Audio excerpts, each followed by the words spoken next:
Vandaag ga ik de remblokjes van mijn fiets verwisselen. Zorg er altijd voor dat je geschikte remblokjes hebt. Ofwel voor Shimano, ofwel voor Campagnolo. Ze gebruiken een ander systeem. Deze remschoentjes werken met een cartridge systeem. Waarbij je eigenlijk het binnenste, het remmend gedeelte, het remrubber, gaat vervangen en niet de volledige remschoen. Het is iets gemakkelijker, omdat je dan ze niet elke keer moet centreren ten opzichte van de velg. Ik ga mijn wiel eruit nemen. Daarvoor plaats je hem best op het kleinste tandwiel. En dan kan ik zo gemakkelijk aan die remschoentjes. Deze zijn nog lang niet versleten, zijn eigenlijk nog praktisch nieuw. Je ziet deze inkepingen van zodra deze limiet hebben bereikt, moeten ze dringend vervangen worden, want dan zien ze er zo uit. Heb je eigenlijk geen... Dit is eigenlijk al te laat. Je wil niet voorhebben dat deze ijzeren remschoentjes je velg raken, want dan zijn ze zo kapot. Hoe ga je deze er nu uithalen? Je neemt een inbussleutel. Ik gebruik een 2. En dan is het gewoon een kwestie van het veertje los te draaien. En simpelweg ze eruit te schuiven.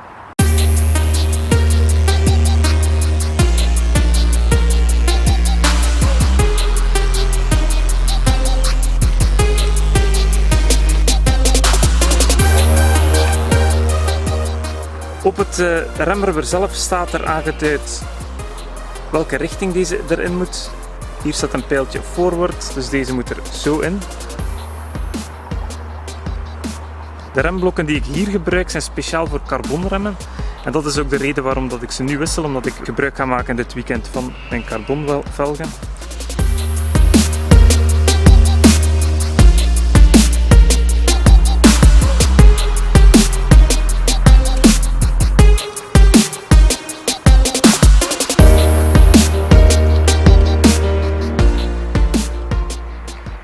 Als je remblokken niet volledig vervangt, maar gewoon ze er even wilt uithalen om te controleren en te kuisen, want je ziet hier die kleine stukjes ijzer, die wil je er echt wel uithalen, omdat deze de slijtage van je velg heel erg versnellen.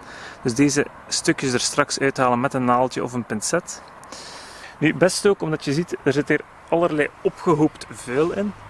Dat even met een borsteltje of met een busje even wat leeg doen.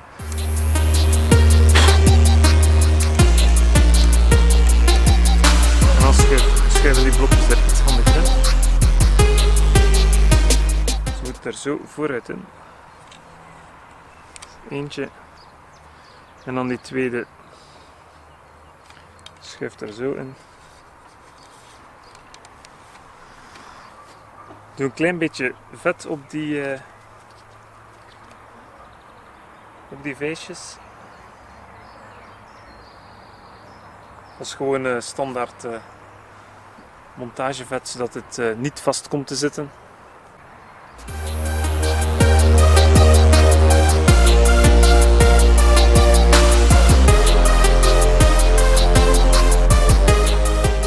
Om de wielen te monteren zorg je dat de remmen terug volledig openstaan. Je kan dit doen door hier aan te trekken, dat is de snelste manier.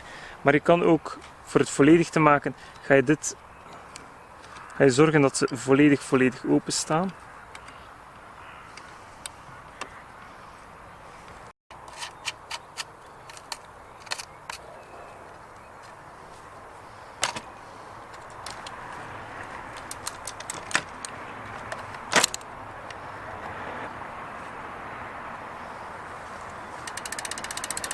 En dan ga je kijken dat die er niet tegen slepen, maar er ook niet te ver vandaan staan.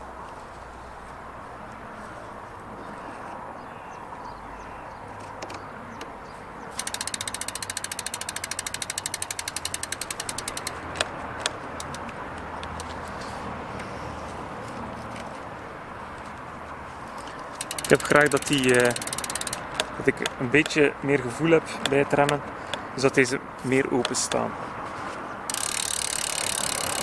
Je kijkt ook of dat deze zo mooi aansluiten op de velgrand, dat die daar niet op de band zitten te duwen. Of ook niet te ver naar beneden staan. Dat is perfect.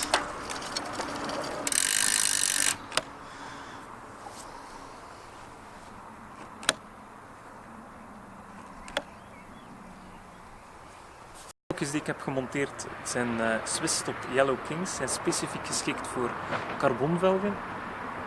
Wat belangrijk is als je 2 paar wielen hebt of meerdere sets wielen, dat je altijd deze specifiek voor carbon geschikte blokjes gaat gebruiken.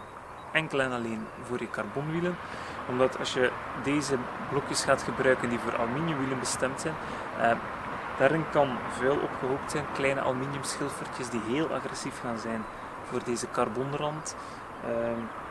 En ze gaan ook minder goed remmen, dus altijd gebruik maken van blokjes specifiek geschikt voor jouw type velgremmen.